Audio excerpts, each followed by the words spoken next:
Cool graphic.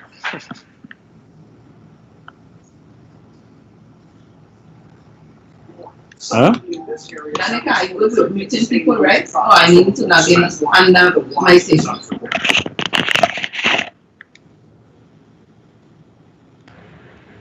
Tell me if I will live, please. Yeah, hello. We're in a version with buttons. Yeah. We don't live on Facebook.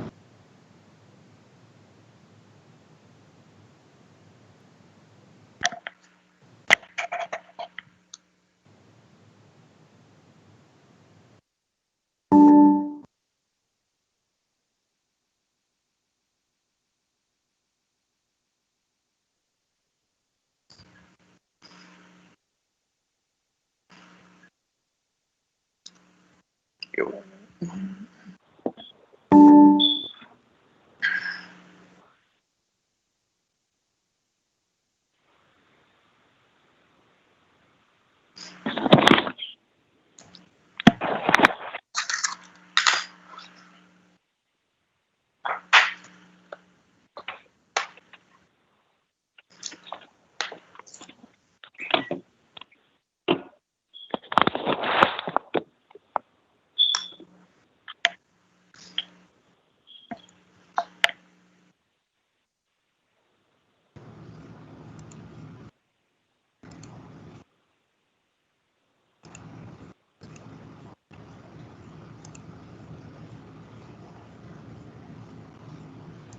Let's get serious, let's get serious, let's get serious. In times like these, we need a true leader. A call for action, a call for Milton Potter. No more playing games, we live a life that is tough. We need Milton Potter to come and rescue us. Our island are bleeding in our sea. We need Milton Potter to rescue it. Let's get serious, get on board, it's time for change. Milton Potter for the Senate, a man of excellent character. That's Milton Potter. He's honest and a natural leader. That's Milton Potter. A new breed of thinking is here. It's a matter of time and change is here for Potter, and let's get serious. Milton Potter. This is Milton E. Potter, your candidate for a seat in the 34th Legislature of the U.S. Virgin Islands. Let's get serious about finding real solutions to the many vexing problems plaguing these islands. Remember, casting blame is not a solution. Let's get serious about the big five: crime, healthcare, education, WAPA, and GERS. This is Milton E. Potter, and I approve this message. A new breed of thinking is here. It's a matter of time and change is here for Potter, and let's get serious. Milton Potter.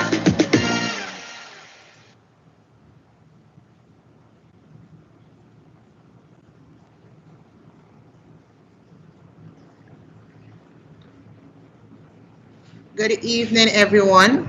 Are you guys able to hear me? Yes, we can. All right, perfect. Yes, we can. Just making sure that we can hear. Doing a sound check, Shakim on Facebook. Making sure that we're coming through loud and clear.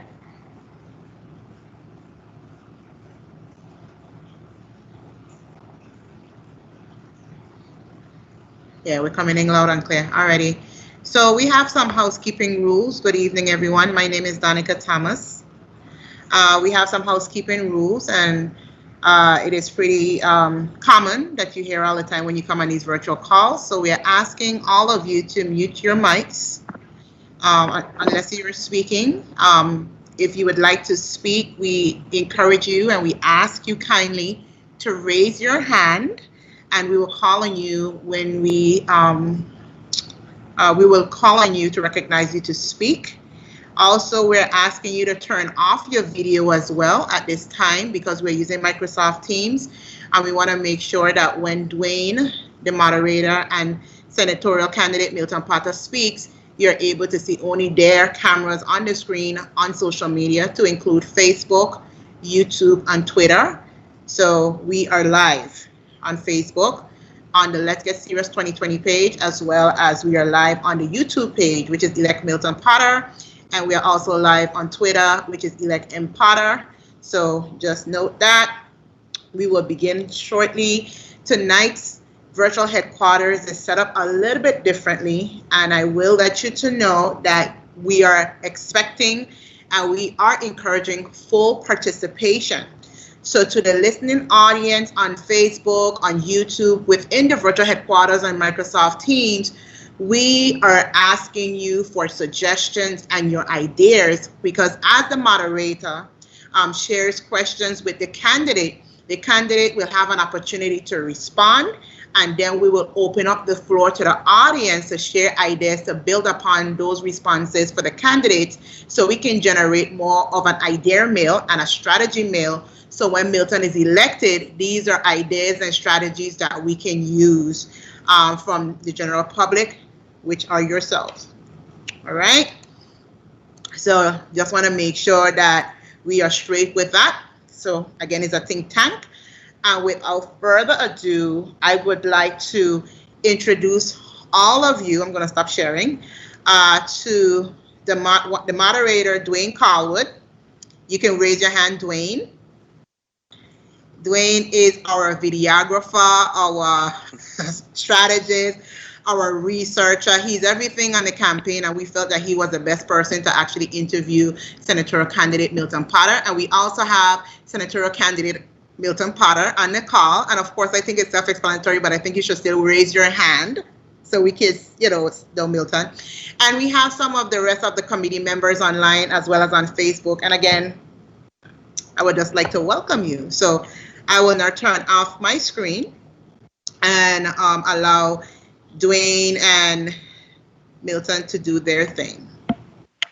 All right. Good evening, everyone. Let me start by saying a big thank you to the committee for selecting me to be tonight's moderator. Actually, I volunteered to be the host, but host was only 4 letters, and it didn't make me feel important enough, so I assumed the title of moderator. Nonetheless, what we have tonight going on is a think tank. As Danica said, I'm going to pose some topics to the candidate, and he's going to give me some feedback in terms of where he's at, how he sees the particular issues, and then I'll share some of my thoughts and ideas on the issues as well. Reason being,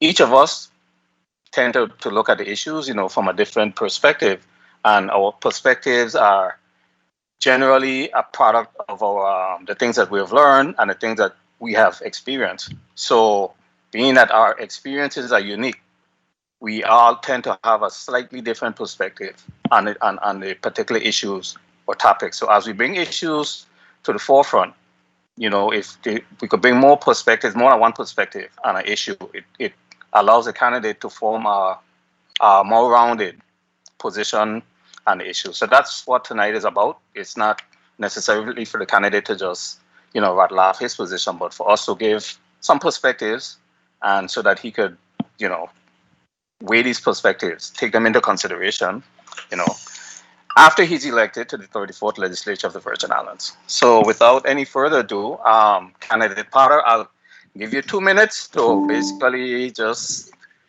tell us a little thing about who you are. Who is Milton Potter? 2 minutes.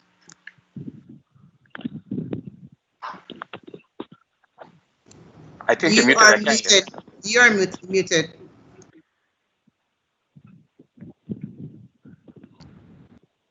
All right. Hi, good evening. This is Dosa Captivo calling in.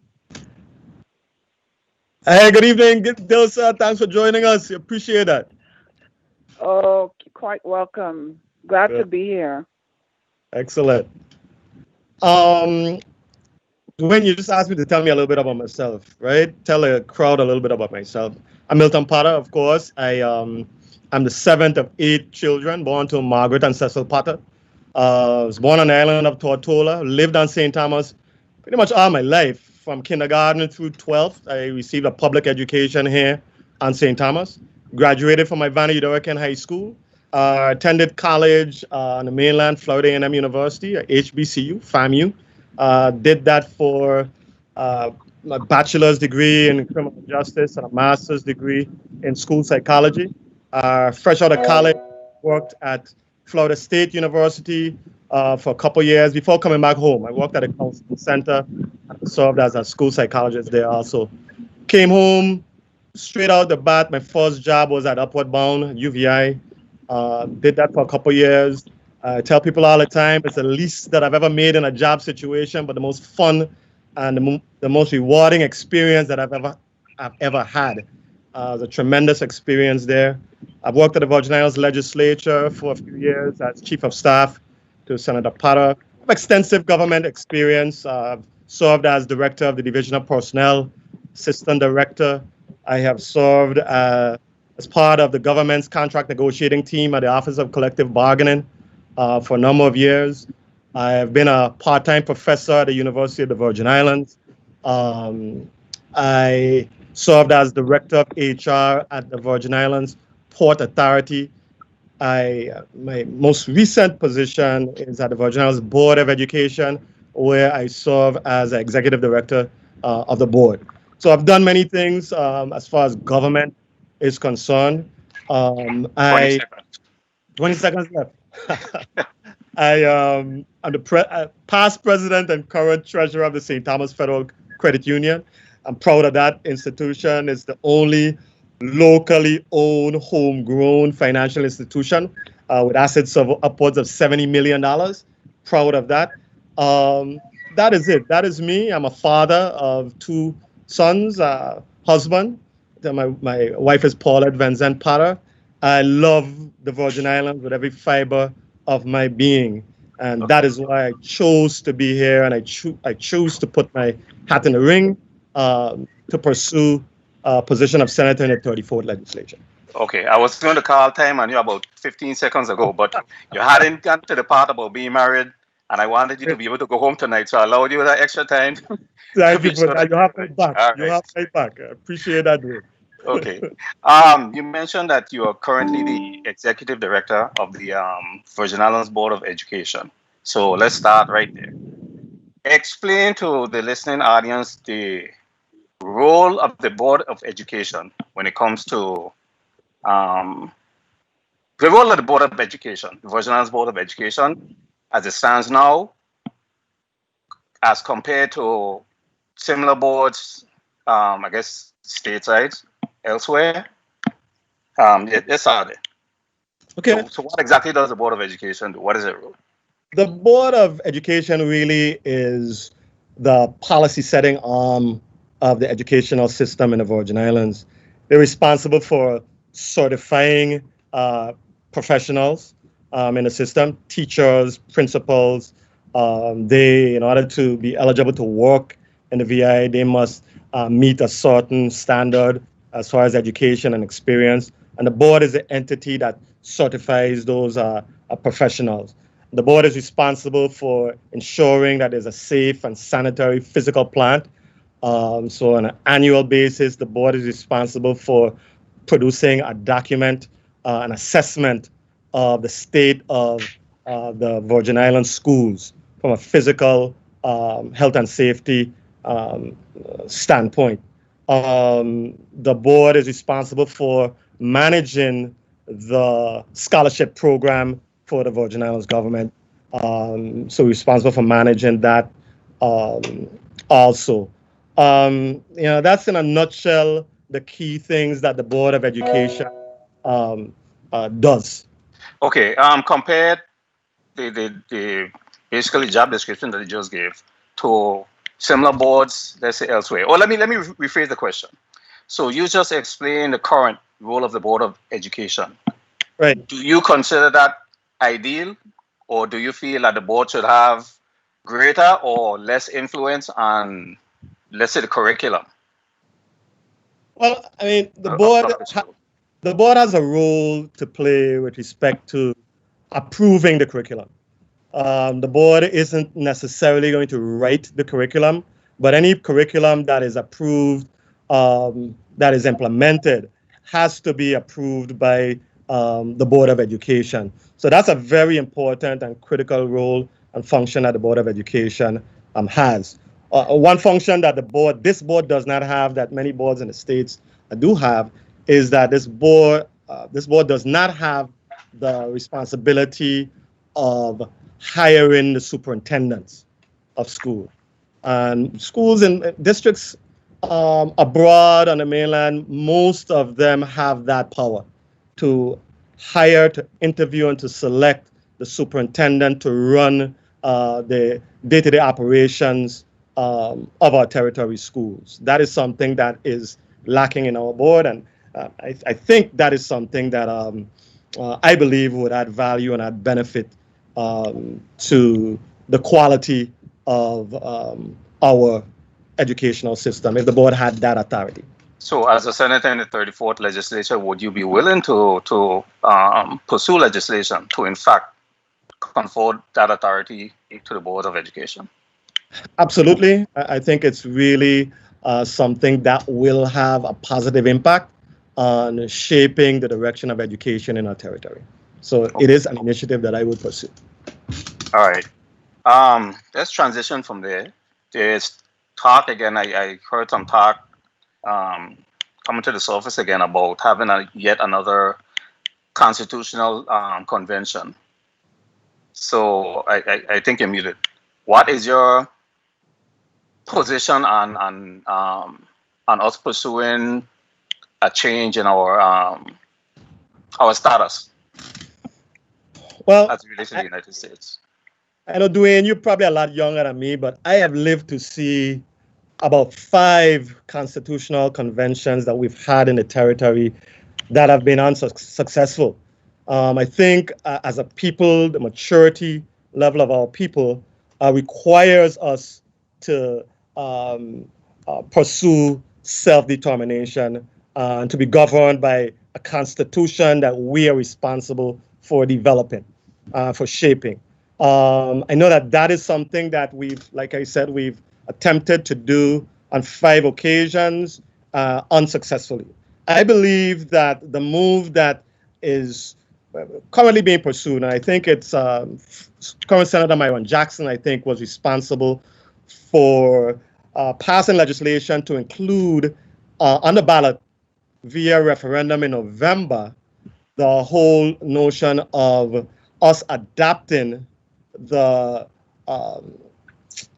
Organic Act as our constitution and pursuing amendments to it, deletions to it, improvements to it via a constitutional convention. I think that it puts us in a better situation as far as having a baseline document to work from, to delete those aspects of the Organic Act that does not work for us, and to improve upon it, keep those elements that are positive for the people of the Virgin Islands, and add those aspects that would be in the best interest of shaping the future of this territory. So it is something that I would definitely be interested in supporting should I be elected to the 34th legislature. Now, having said that, do you think that I could remember maybe 3 constitutional conventions. I was actually a candidate to be a delegate for one of them, believe it or not. Okay. Do you think that there was a good enough job done in terms of educating the citizenry and in terms of what was really at stake and what were the pros and cons?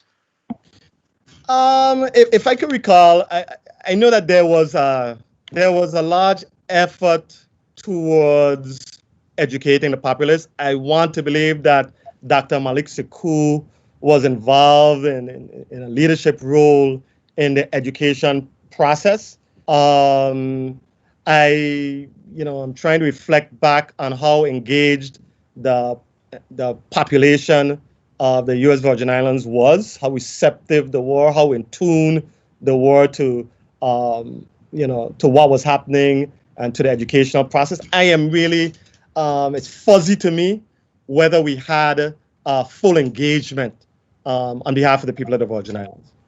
Okay. An educational process that went on. Okay, so let's merge educating the populace with let's merge that topic and the topic of politics. Let me bring it around and say it this way. Civics has been taken out of the classrooms, and over the years, and this is my observation, I have seen politicians, senators in particular, give a lot of citizens the impression that they almost you could call them super commissioners, and a significant portion of our population don't fully grasp or understand the role that different sections, elements of our government play. So what has happened now is everything that comes up, the first place they bring it is on the door of the senators. True. Right?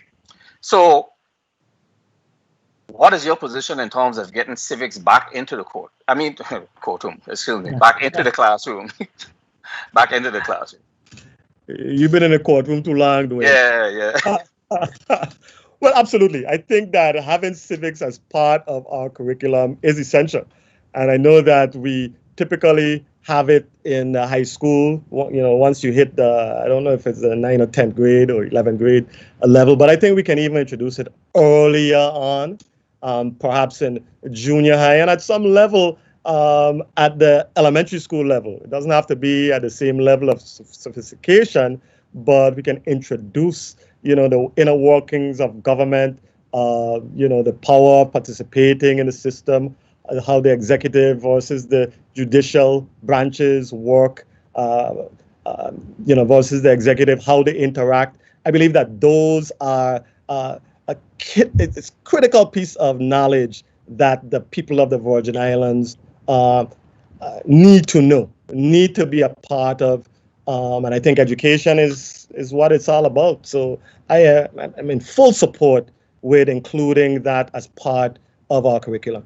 And I think it's definitely essential, because without that full understanding of how government works, what happens is a lot of people in government are allowed to slide by and not be held accountable, because whereas a problem come up, you point at the senators, you point at the legislature, when the party that's really responsible just glide in under the radar. So I think that's I don't even want to call it a byproduct, because it's so critical, but I think that it would lead to better accountability.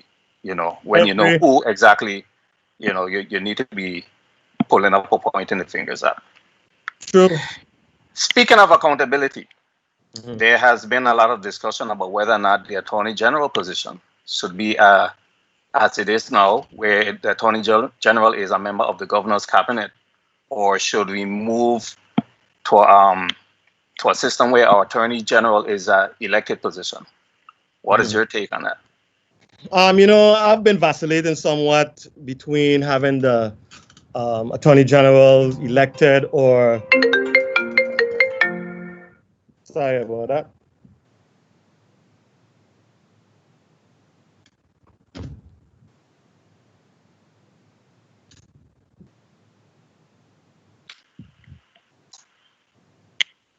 Okay, I just lost my screen for a moment.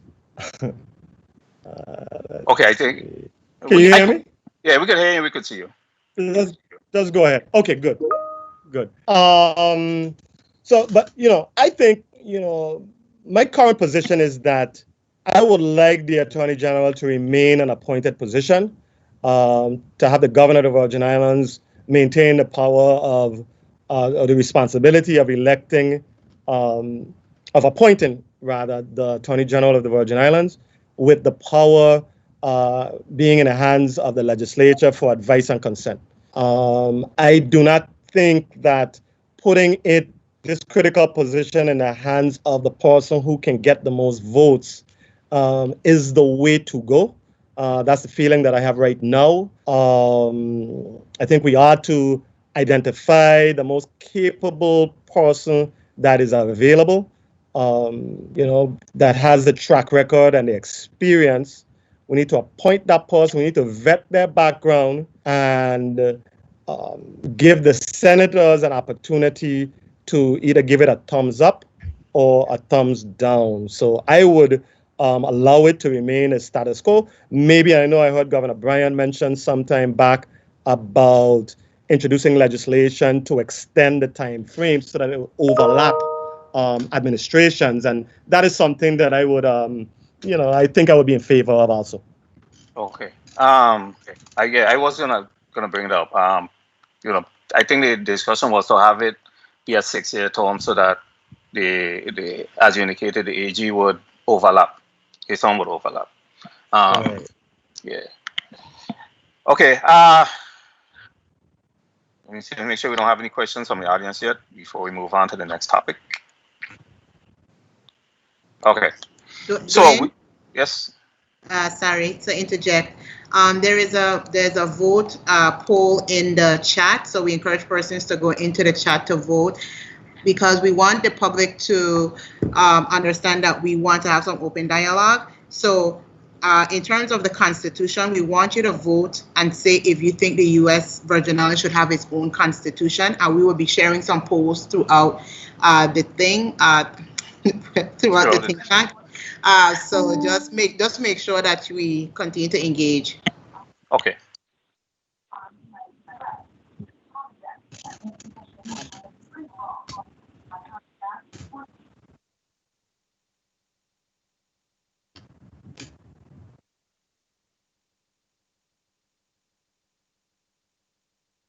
I'm not hearing you doing.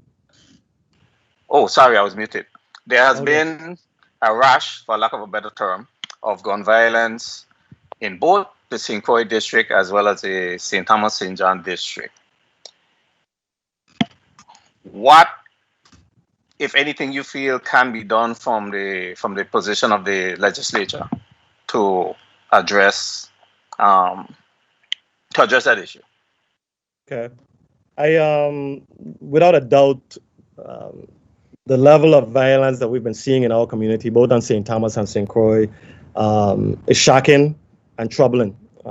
I know that there's a cry in the community that there ought to be a bill to fix it. I don't know if there's necessarily a bill or this one initiative that can solve crime and retaliations that is responsible for driving a lot of the crime in the Virgin Islands.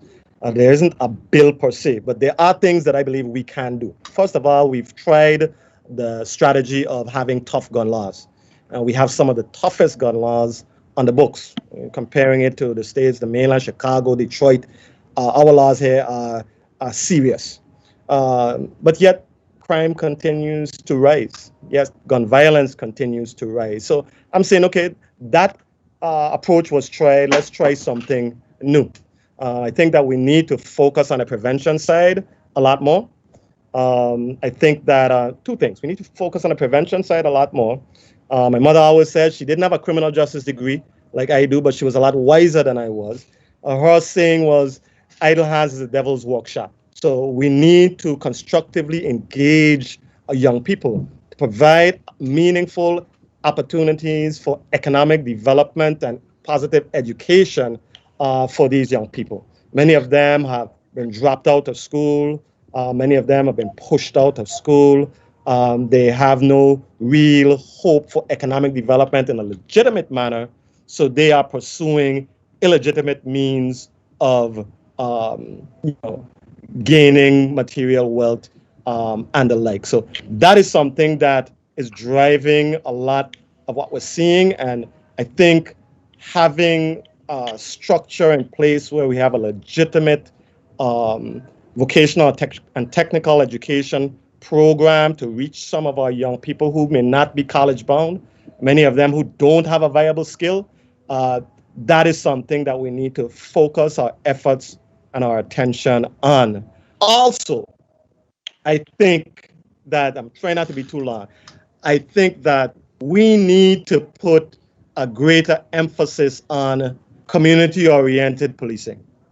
I think that is something that we've sort of just spoken about and discussed here and there over the years, but I don't think we've ever truly implemented a community-oriented policing initiative whereby you're going to have police officers embedded in the various communities and breaking the impasse that we're experiencing right now. We're at impasse. The policing infrastructure, they're telling you, the policing management and the police officers are saying, look, the citizens of the Virgin Islands are seeing a whole lot that's going on and they're not saying anything. I even was driving down, when you drive down the hill on the electronic billboard, there's a big saying, if you see something, say something. Now, on the other hand, the citizens of the community are saying, I'm not saying anything because I don't have a level of trust for the policing infrastructure. So that is an impasse. That is an impasse that has to be broken if we are going to experience any sort of success with regards to putting the brakes on crime and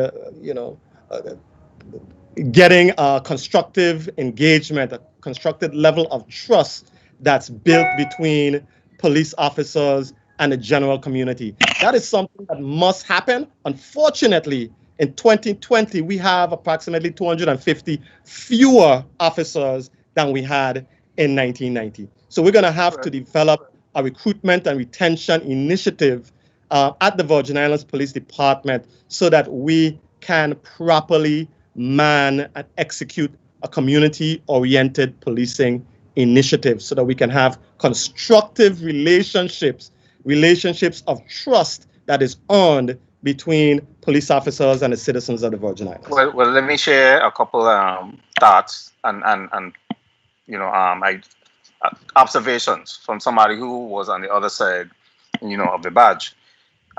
You touched on our laws being some of the strictest, nationwide, and it is true. I've heard people refer to our laws, especially attorneys from the States, as being draconian, and a lot of that was feel-good legislation. We have a rise in gun violence, so let's pass a bill to increase the penalty, from 5 years to 10 years, for possession of a firearm. The problem is the young person on the street, when they go to buy a firearm, their only consideration is the price, and if the weapon is functional, they're not concerned with what the penalty is if I get caught with this until actually caught with it. So you could increase the law unless you get really ridiculous and say, 100 years, like mandatory minimum for possession of a firearm, kind of like what we had to do with the disabled parking situation. Nobody really respected that until the fine went from $250 to $1,000. You don't touch with it. So we do have the solution is not that we need tougher laws, and you already acknowledged that.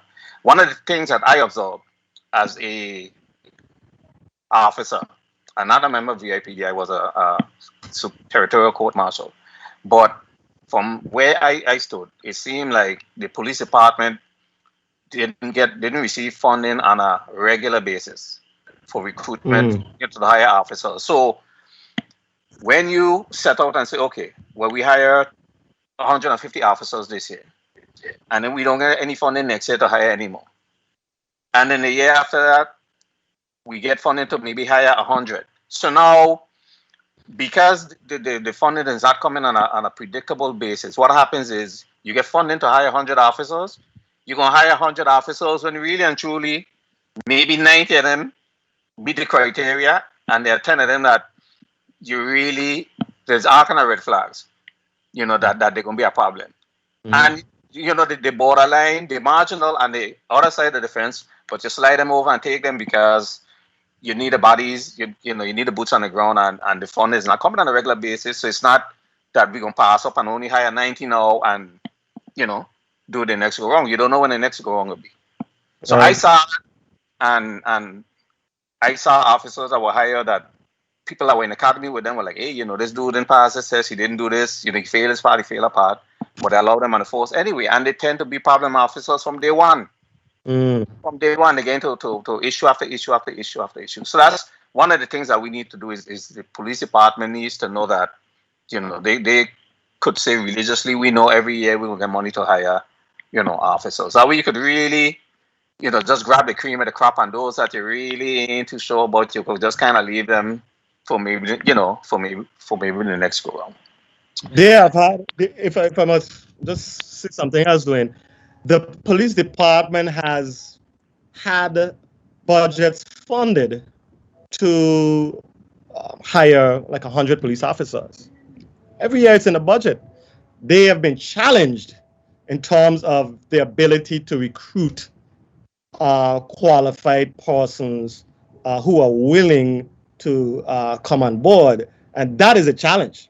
Being able to recruit sufficient, qualified, capable police officers to fill the vacant positions. And you can, there are issues that may be affecting that. I think we need to consider refreshing and upgrading and retooling the position of police officers and the police officer and the policing infrastructure to professionalize it.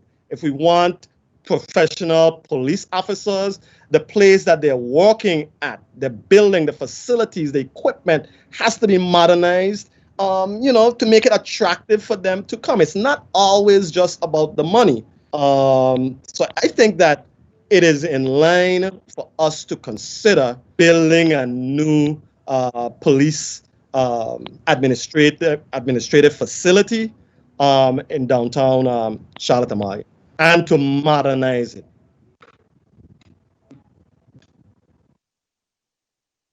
I know that's a hard button topic, so I know somebody in the audience must have a comment or a question, or as the old people would say, have their 2 cents that they want to chime in with. So I'm looking to see if there are any hands raised.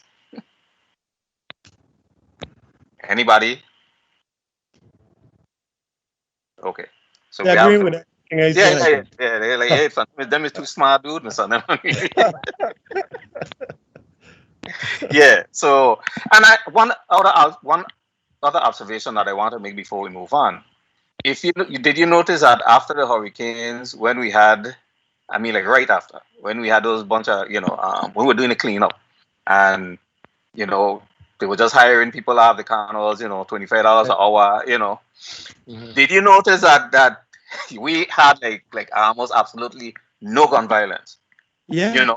And that showed me, that was proof to me that, look, if we create economic opportunities for these guys, it allowed them to see themselves in a different light. Now, I think the going rate was like $25 an hour. So if you at 40 hours a week, that's roughly 50 grand a year.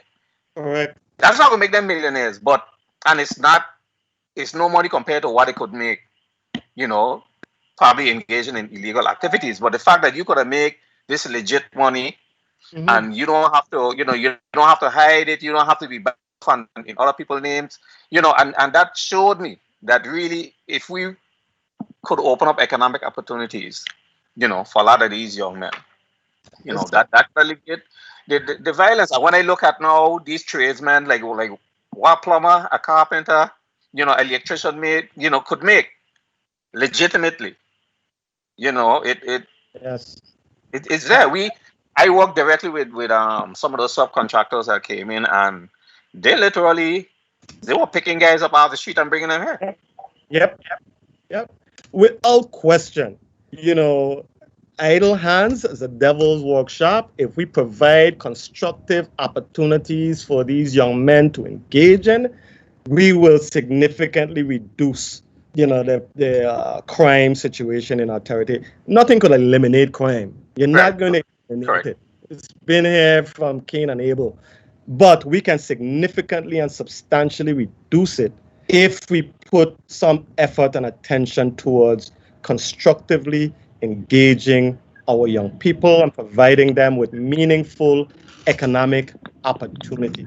I know this is something that may not be popular, people might throw blows at me, but I am thinking that we ought to eliminate that roadside construction initiative that you sort of save and reserve for those persons who may be, practicing political patronage so they get a nice roadside contract. We need to remove that contract. The money is still going to be there, but we need to bring it into the neighborhoods so that the young people in the neighborhoods, those young men that you drive home on the corner and we just turn up your glass and turn up your AC and act like they don't exist, those are the people who should be involved and engaged in cleaning up their own neighborhoods, managing and beautifying their own neighborhoods, learning business strategies, teaching them that, getting them engaged, getting them involved. That is what I think will help us bring neighborhoods together once again and reduce crime in our territory. I have no doubt that that's something we have to pursue. I totally agree, and I think it's a win-win because if you think that the guys that live in Pacing Garden or Harris Court, if they paint up their buildings, if you think you're gonna come in there, talking about spraying graffiti on the side of one of them, like exactly. You come in, not because now this is ownership. You ain't coming, come mess up our, Exactly. So it's a win-win all around. It you're not gonna come in there and later, So I totally agree with you, and I'm glad to hear you taking a perspective because we approach a lot of issues in the Virgin Islands from a reactionary position. So we have a gun violence issue. So like a whole lot of focus goes on how these guns are coming in. Let's stop the guns from coming in. This, that, and the other way as economics 101, supply and demand. If we could eliminate or significantly reduce the demand, you don't have to worry about how they're coming in because the person that importing them is not going to import a bunch of guns into the Virgin Islands that they can't sell. That's right. That's right. Yeah. So I agree. We can't treat the symptoms and have like no plan to address the disease or the cause itself. That's right. That's right. I know guns are, a dangerous thing, but if you eliminate the guns, I don't know, is there going to be something else? Then they pick up machetes. Pick up guns, pick up machete, exactly. Yeah. Then switchblades and big stone and glass battles. So Yes. I want to talk about. We have hi, questions from the audience. Dilsa. Sure. Yeah, I wanted to ask if I could make a comment. Sure. Thank you. I wanted to respond to what Milton was sharing with two areas. Number one, what he said about the police department and what our needs are. I think he hit the nail really on the head. And, I started working for the government here in 1965. That's about 57 years ago. And I primarily, worked for the Department of Social Welfare that then transferred to Human Services under Governor Farrelly. And then I was involved in starting 3 agencies here. Attorney Edith Bourne and I worked very hard to start Women's Resource Center, that's now Family Resource Center. And then when I worked for the government, I wrote the grant and got the monies for Nana Baby Home. And then 25 years ago, I started KidScope that addressed sexual abuse, child abuse, family violence. But, and I also for many years did training at the police academy. And one of the things that I found very disturbing was that one of the questions I asked the recruits were, why did you want to go into police or become a police officer? And their answers varied, but many of them were very interesting. Things like for the money, or I like handling guns, or I like being in a power role. And, there was a time early on when you applied to be a police officer. One of the things you had to do was take a test that psychologists and some social workers reviewed the test and came up with, would you really be a good candidate for that? And I was really part of that group. But I think we need to be careful, and I agree with what Milton said. We need to have careful picking, careful recruitment. We need to have absolute training. And we need to really look in our criteria for police officers, look for the creme de la creme. Now, I've worked with a lot of police officers here, and they are very good and they're committed. But someplace, I think, in the last couple of years, we've seen a little shifting in that.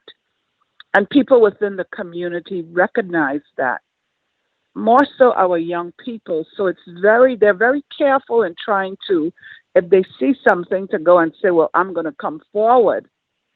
Because I know from what people have shared with me, people might have gone in and said, I saw this crime, they gave a statement. And then when it comes to go to court, those people didn't want to go and testify because they were told that people in the police department gave their testimony out to the attorneys that were defending the individual. So we need to be very careful. We need to be very professional. We need to be very ethical. I share his issues also regarding our young people in our community, especially our young men. For years, I've worked with young men. Many of them came from abusive backgrounds. Yes, they got in trouble and they ended up within our criminal justice system. But one of the things that bothers me is when our young men are labeled in a group category. Many of those young men I work with were the most smartest, intelligent, caring, sensitive people that I have encountered. I think we need to go back to finding other solutions for these young men and girls too, but to help them. Everybody doesn't necessarily want to go to college. Everybody doesn't necessarily want to go into the army, but open other avenues of things they could do. I remember years ago, and I really have to be honest, I don't know if it's still going on, but Charlotte Almy High School had some wonderful programs up there for young men and young women. And for example, some of the young men that were in their plumbing and electrician programs are still doing that and have made so much money. They're professionals. We call on them. And I think it's important to look for other avenues for our young men. I think a lot of them did not have a father at home that they could emulate, that could be there for them. And in my talking with them, that's something they miss, something they felt that, well, I didn't have a father at home, so I'm lacking. And I would like to see some programs. I know there have been some off and on where men in our community could get involved and talk with some of these young men. I know, too, in my traveling throughout our community, there are areas where these young men accumulate or they tend to sit on the corners. And when I pass, I often wonder, I said, it would be good if a senator or a minister or somebody in the community that is looked up to could go and sit with them and talk with them and engage them. Because many of them feel, in our community, we don't care. We don't really care what happens to our young men. Right now, I have two young men that I worked with years ago. One of them just got out of being incarcerated, and we've worked out a deal. Once a week, he calls me so I know how he's doing. He's gotten a job, and he's really doing his best to turn his life around. And I think if we put in effort from a community perspective to our young men and women, it will pay off. Many of them feel nobody care about me. This is the life I was in. And yes, some of them turn to drugs and other things, selling of it, because that's a way that they can have an economic base. I applaud my brother's workshop for the work that they're doing. And I think there should be other segments in our community where we can look for creative, innovative opportunities for our young men within our community. And I think that is also one of the ways of addressing violence in our community. It is out of control. It is unnecessary, but still, now I think that is the norm of young people, especially young men, even in their 30s and older, of addressing problems and resolving and solving problems within our community, and that should not be. I mean, I I could go on and on, but I don't want to take up all the time. So I don't mean to be long-winded, but no, I totally agree, and I could just quickly because I know tonight is about Milton, but one of the duties I had as a rookie marshal was to yes, take the young men that got in trouble as juveniles over to St. Croix yes, to YRC. yes, But I have this thing where yes, when I get a plane, even a propeller plane, I would fall asleep. So when I get on the yes, plane, I would just engage these young men in conversation and just talk, talk, talk. And of course, it was the yes, same group of guys, and but I would talk, talk, talk, and then they get a certain comfort level with you, and then they would say like, play now, like Marshall, like right, nobody sits down and talk to me like this. Like I don't see my father, or exactly, and it yes, was so funny that years later, I mean, even they become grown men and they would see me in the street and, Marshall, you don't see me anymore. I have a child now, and, and yeah, it really, exactly, just the mere fact of me talking to them. Now, they had never known that I was talking to them to keep away, but nobody had never engaged them. Nobody never bothered yes, to have these conversations at length with them, to really, hear from them, like how they feel. So I definitely could absolutely, relate to what Ms. Capdeville is saying. Okay. yes, We have, we got 10 minutes. Before I get in trouble with the timekeepers, we had another question from the audience. They wanted to know, Senator Potter, what is your position on beach access? Beach access, and I think just about every year this issue comes up. I mean, we have the beach access laws on the books, and the fact that it comes up every year, where some citizen or other is trying to gain access to a local beach, they are denied, or there's some rules or boulder or something that comes up that prevents them from accessing it. I know this time around it came into the news based on I think what we heard with, I think it was Norwegian Cruise Line, basically saying that they need a specific section of the beach, Megan's Bay, cordoned off so that their people can have access in light of COVID-19, and that may or may not be a legitimate issue. But I think clearly the beach access laws needs to be looked at. I know that there is the law says that you must provide, any owner of this beachfront property must provide access to Virgin Islanders, and this is an emotional issue for us. Um, the question is, what is access, and have we properly defined access, and are we really looking at access for all, for persons with maybe a disability? Somebody may not be able to walk freely. Somebody may be able to access it only by a wheelchair. How is access defined in Title 12, I believe? I don't think it is properly defined, so there is room for us to outline with greater specificity what we mean by access, so that all Virgin Islanders, whether you're coming via wheelchair, whether you're blind, whether you're able-bodied, will have full access to our beaches. Okay.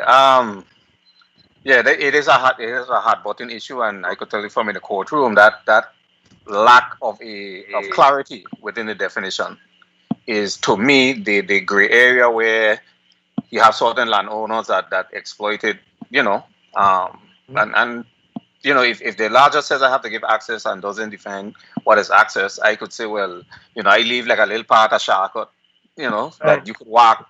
But like you say, somebody that has a disability and is wheelchair bound, like, the wheelchair doesn't fit, within the dimensions of the shortcut. Or I could put a fence a half a mile away from from the show and tell you, you know. So clearly, it's an issue that needs to be revisited, as you indicated. And one of the things that I'm going to pay Milton a compliment. One of the things that impressed me with Milton is he's a very analytical person. He doesn't just simply ride, the waves of emotion. And we have a lot of that, currently. And I also love the fact that Milton is humble.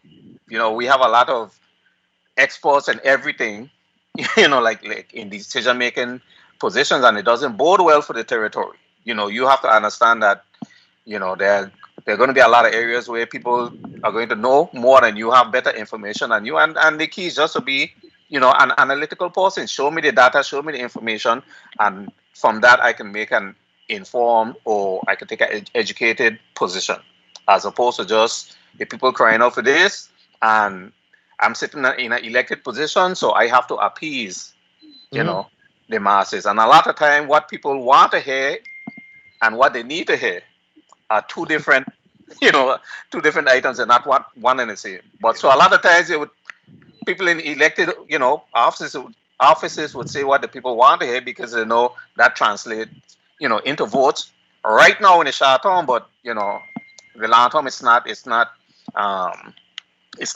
to the benefit of the territory. So our Open Shores Act, I think that's the fancy name for the beach law. Our Open Shores Act, Open Shorelines Act, is definitely something that needs to be revisited. I know that, I believe it was Senator Sorrow introduced a bill to try to address it, but the issue is much more complicated than I think most people believe, because we are under the United States of America, and the Constitution of the United States is the ultimate governing document. So even our local legislature, where they can make laws, but they can't make laws that supersede or go beyond the United States Constitution. So even in crafting now a specific definition to beach access, you have to do that, and still bear in mind that the owners of these properties have constitutional rights that you can't infringe upon them. And I would be willing to bet my last dollar that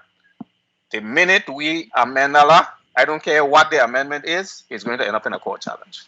More likely than not. And you're right. I think that we have to be wise and prudent when we are amending laws. I think you made a very, very good point. And beach access is a very emotional issue, for sure. Just anytime you say, oh, somebody denied a Virgin Islander access, that is it. The talk shows have gone abject, and rightfully so.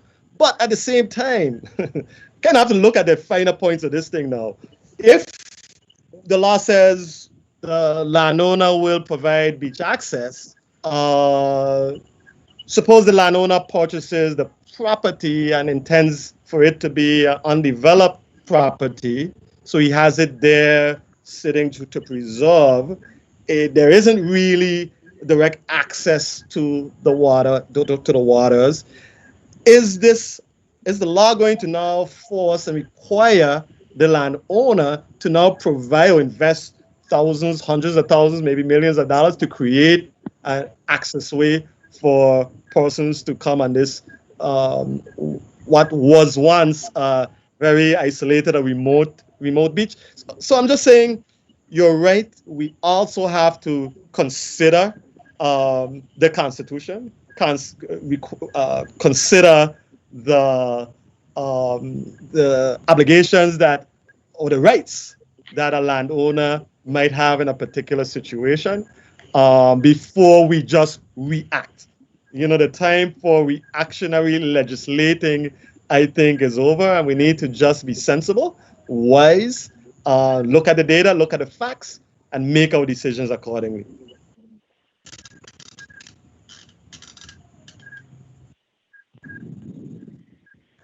And you're muted, Dwayne. Oh boy, yeah, we have a whole lot of feel-good legislation, like on our books.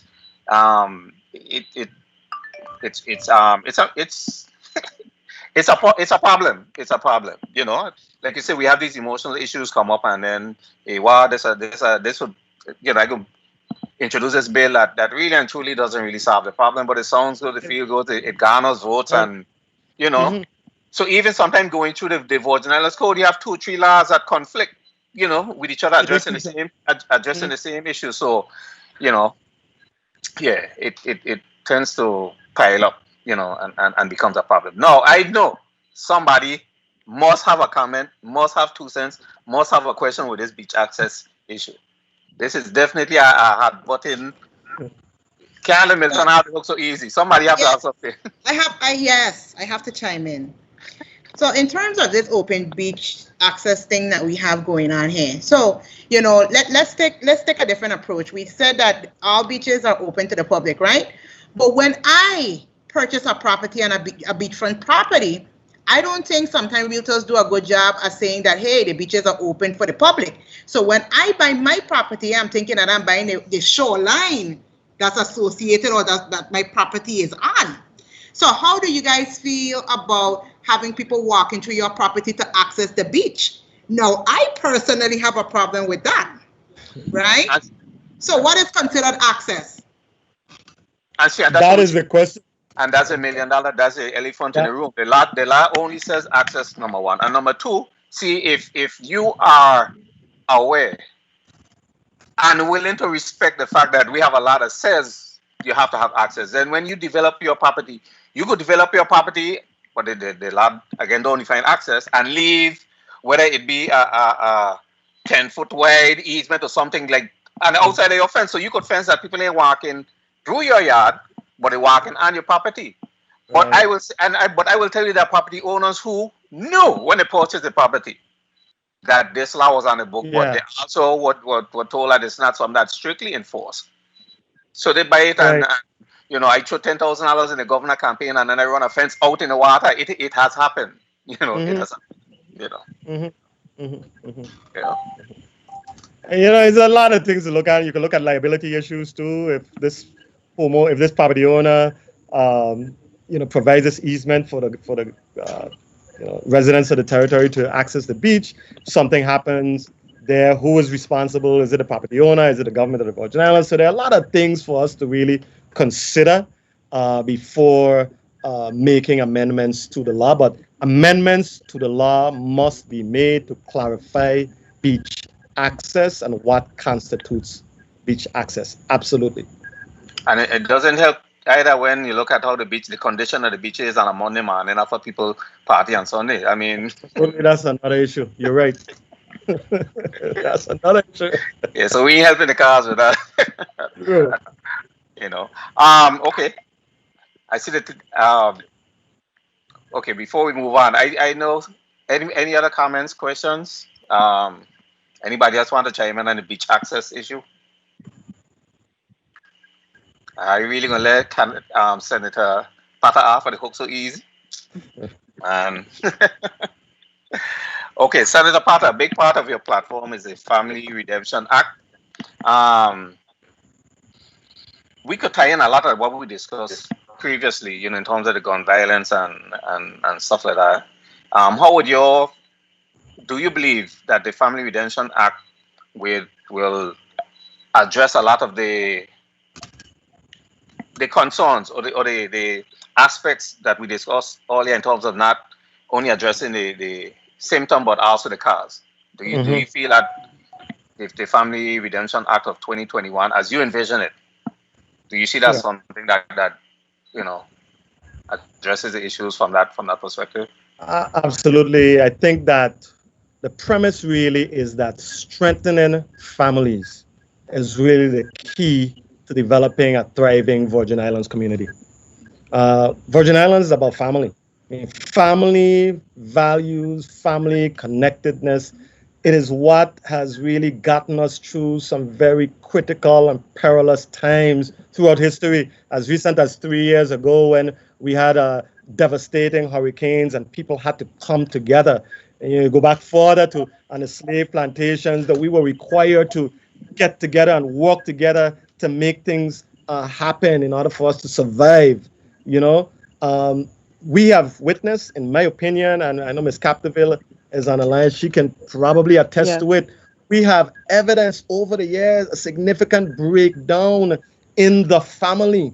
You have absent fathers who are just not there emotionally, financially, leading to sons who are feeling abandoned, getting involved in crime, low self-esteem, feeding into the criminal justice pipeline.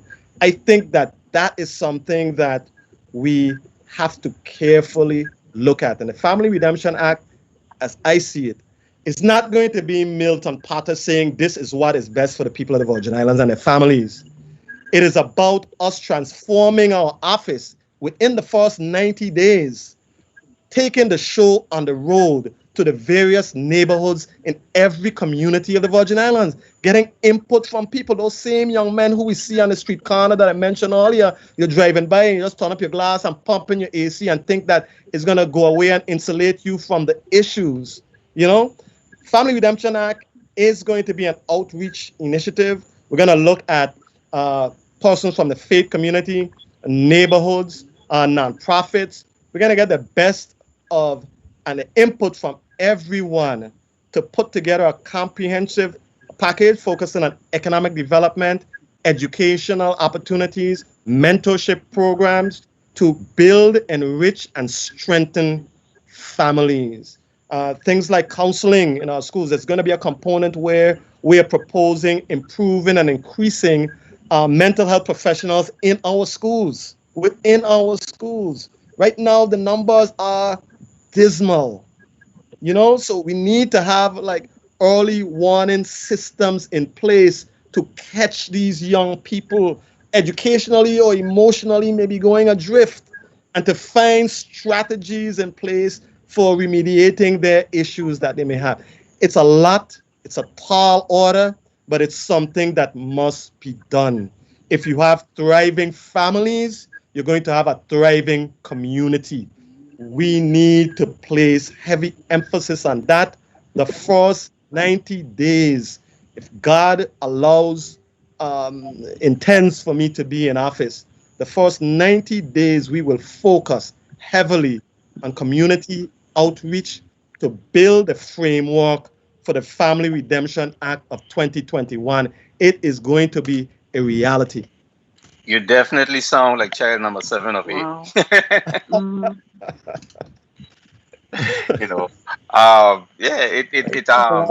Means a lot. It's funny. It's only when I went to the military that I really realized just how much just how important or how much of an impact that family environment had on myself growing up, because my concept of family wasn't just our household. Because when my grandmother cooked food going next, part of food in the street, and next part going up, I tell people my grandmother, she was the original UPS FedEx head. They just mad laugh at my grandmother, our neighborhood. Whoever cooked pot were going to all the different houses and things like that. So I relate to all the children that grew up in that little area, our neighborhood. Everybody were brothers and sisters. That's right. Yeah, when we walk the street, everybody, this my brother, this my brother, this my brother. It's only when we went to the military and met people who their concept of family was just mother, father, sister, brother. Yeah. Yep. Uncle. But so I'm very happy to see that you really have that emphasis on rebuilding our families, because I think that if we really sit down and do a lot of the analysis, we could trace a lot of the problems that we have now back to broken families. Absolutely. Dwayne, I think, and you've been in courtrooms before, and I would venture to suggest, to guess, that 90% of the young men who come, or more of the young men who come before the criminal justice system, are coming from environments where their fathers did not have a key role in their lives. That is a fact. That is a fact. Miss Captiville, I think you were saying she probably have the numbers. Yes. I don't have the numbers anymore, but that is a credible fact. Going into court, and the child, although they might have done something wrong, they're standing their mother's present. So many times neither parent is present. And I think that is part of one of the so many negative things in our system. And I'm impressed with your vision, Milton. We need to do everything we can to help reunify families, but help families to understand through educating them, but going back and developing new creative programs that will help solidify our community. And that also will help to address some of the violence we're seeing in our communities. That's right. Yes. All right, thank you so much, Miss Captiville. I love that lady. Welcome. She's just I love awesome. her too. She's awesome, and I could testify to the amazing work that she has done throughout my entire 20 years working at the court, she has, I mean, just always been there. Always been there. There are times when, I just wonder to myself, like, she have a family of her own because she's just so consumed, just so engaged, with trying to save our youths and stuff like that. So on behalf of the people of the Virgin Islands, I want to extend a big thank you, a virtual hug, congratulations, everything. I appreciate that, but it took a lot of sacrificing. People ask me, and I'm only very quick. How come you have such a drive? When Dr. Littell, who was the pathologist, started calling me to the morgue to see dead children and dead women who were abused and killed, that was my comeuppance. That was really my comeuppance. And I wasn't perfect. At times I strayed. I dedicated myself to my clients. Listening to my children. There were times I missed their games. I missed presentations because I had to make choices, but I depended on my parents to help. But as far as I was concerned, my children were all the children here in the Virgin Islands who I could help, assist, rescue, support, and encourage. All right, thank you. I see the time. Keep on telling me that again over the time. So, so do it again, Dwayne. We have to do it again. Yeah, we definitely have to wrap up. We didn't get to have the topics that I had in mind, but it was good. I enjoyed the exchange, and I think we're doing it again on the 25th, if I'm not mistaken. So hopefully, these people in the room that really were tempted to raise their hand and started to push the button and didn't push it, yeah, I'll be back on the 25th and get them hands up, okay? So Milton? you do it every other week? Every other week you have not quite. This is my first time. It's every other week for September, yes. So the next one is on September 25th. However, thank you. However, in October, the virtual headquarters is going to take place on October 9th and October 30th. Okay. I'll remember those dates. I enjoy this very much. I love being engaged in conversations like this. So thank you for inviting me. Thank you, Just appreciate you big time. All right, Milton. And as I do you, and all of us in our community, it's important for us to agree that we're going to do this for our children, for our families, and for all of us, for our community, because it's worth it. Absolutely. Definitely. Okay, Milton, I'll allow you to wrap up. Okay, hey, thanks, Dwayne. Thanks, everybody, for your participation. I appreciate it big time. I like the idea of a think tank. Like Dwayne said, no one person has all the answers. I don't have this thing in my head that somehow once you're elected to office, you magically have all the solutions for everything known to mankind. That's a myth. This is going to be an opportunity for people of the Virgin Islands to have access to someone in the legislature who listens to you, who listens to your ideas, who relies on you for ideas, for your thoughts on issues, because it's about us working together to create positive change in this territory. We can do way better than we are doing right now. And with your help and your support, we will get the ball rolling in the Virgin Islands. So thank you very much, everybody, for being here, and I'll see you again soon. Okay, I believe Keith Yanaka. We're gonna have the announcements, and then Keith is going to close with the prayer. Okay. So Miss Corel Hodge is going to share the announcements with the group. So allow us to do that right now. Stand by. All right, good night, everyone. I want to just remind everyone that we're going to have a food sale tomorrow, September 12th. That is going to be held at the Democratic Party headquarters over in the area of the Royal Leicester Snyder Hospital. And the menu is roast pork, salmon balls, barbecue chicken, and curry tofu. All the orders are due today, so please make sure that you see Desiree if you would like to get a ticket. I believe there are still a few tickets left.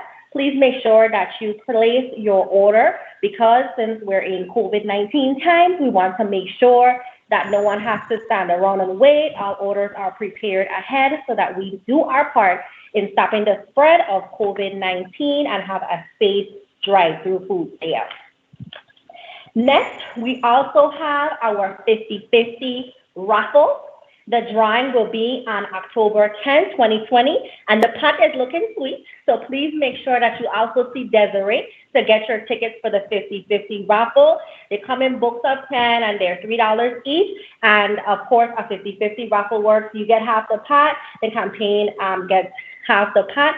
And I know we're going to definitely hit $1,000 if we haven't already because we have already gone through over 300 tickets. So make sure that you see Desiree to get in on that raffle because you are sure whoever wins after COVID is done, lunch is on there. Also, please make sure that you keep a listen out for the campaign Truck on Wheels. We have the schedule posted on our Facebook page, as well as you can see it on the screen. Because of time, I'm just going to go through it quickly. September 12th up until tomorrow, we'll be in the West. Next week, we will be in the East and on St. John. And the following, we will be in the South. All right. And of course, you know what comes after that, hopefully, you know, the North. So if you don't see where you live on the screen or close by, then you know that we will be hitting that area that first week of October. Also, we want to make sure that you save the date. Oh, I'm sorry. Before we get to save the date, we want to make sure that you follow us on social media. So make sure you keep Milton's name on the minds of voters. If you have Instagram, please make sure you're sharing our content. Facebook, YouTube, get in on the WhatsApp chat, and also Twitter. You can also visit our website where we post a lot of information as well. And if people want to read the exact platform, you can do so on electmiltonpotter.com.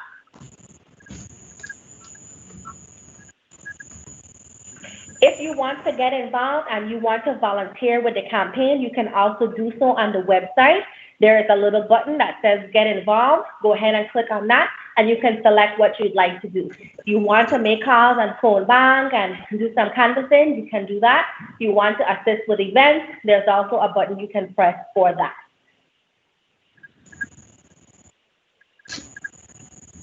All right, so make sure you visit electmiltonpotter.com. We're still accepting endorsements. If you would like to submit your endorsement and get on the Hall of Fame, please make sure that you send in your photo to info@electmiltonpotter.com. Make sure that you submit a photo where the background is pretty clean. So a white or one color background is best. That's how the pictures really stand out, and the I am serious with Milton Potter really has a nice effect. So please make sure that whatever you send, that photo is a nice background, a white or one color background. Also, if you know of someone who can financially support the campaign is always looking for donations.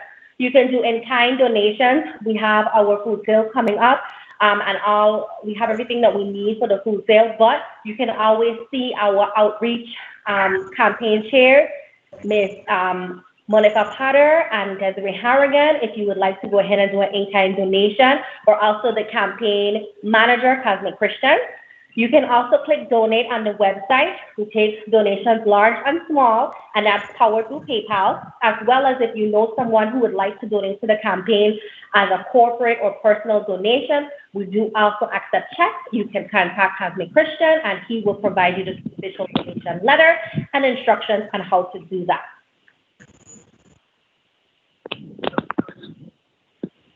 And here we are to the Save the Date. You heard a lot about the Family Redemption Act this evening, and that is one of many initiatives that Milton will be implementing when he is an official senator in the legislature. And he's starting already. There is going to be an event on October 17th at 6 p.m. It's going to be fun. It's going to be for the family, and it is going to be something that you can do at home. So keep that date in mind, October 17th, 6 p.m., and we'll be providing more information about that in the coming week. Now we're going to talk a little bit about some key dates from the Board of Elections, because your voice is your vote. So if you know of someone who needs to get an absentee ballot, or you yourself don't feel comfortable going to the polls, you want to stay home and stay safe, you can request an absentee ballot from the Board of Elections. You only have until October 27th to do so. You go online to vivote.gov. There's an application that you complete, and then you return that application via email or fax to the Board of Elections. Also, if you know someone who is not registered to vote, they have from now until October 3rd to do so, and they must do that in person at the Board of Elections office. And finally, and I think most important, we need to make sure that everyone gets out, gets serious, and votes. Like I said last time, we want to make sure when those first numbers come in around 7:30 on November 3rd, we are ahead, and we stay ahead until we announce our victory. So please make sure that you early vote. You can do so from October 5th to the 28th of October. So please make sure you go and early vote. And as was announced earlier, our next virtual campaign meeting will be on September 25th at 6 p.m. So we hope to see you again. We really thank you for joining us this evening. I'm going to turn it back over to Dwayne so that he can close us out, or for Keith for the prayer. Not sure which one. Yes, I believe Keith is going to be closing us out with the prayer. So it's all yours, Keith. All right, thank you. Oh, Father God, the great I am, our Heavenly Father, we humble ourselves before you this evening. We thank you for your guidance, your love, your grace, your goodness to this group, oh Lord. Forgive us for any sins that we've committed in thought, ideas, or deeds, that we may come to you unabashed and just plain and honest, oh God. We ask that you continue to guide us and have us to help and guide Milton, as he runs for office. Guide each and every one of us, that our endeavors would ultimately honor you. Give us the endurance, give us the fortitude, give us the insight, the wisdom, the knowledge, the understanding, and that we may shed this on Milton, and we would all be able to hold one hand, one head to move forward for your glory. Regardless of what happens, we would give you the glory, Lord. And we know that when you are in a situation, and we honor you, you will do what you have to do. And we just praise you, Lord. We ask that as we leave this meeting, we'll continue to, develop wonderful ideas, that we may move forward and we may affect the Virginians in the most positive way, oh God. We thank you for all that you continue to do. We praise you, we honor you, and we glorify you. In Jesus' name we pray. Amen. Amen. Amen. All right. Once again, thank you, folks. Looking forward to the next one. I can't wait. Yes. Looking Have a forward to good it. evening, everybody. Take care, All right. everybody. All right. Bye-bye. Good night. Good night.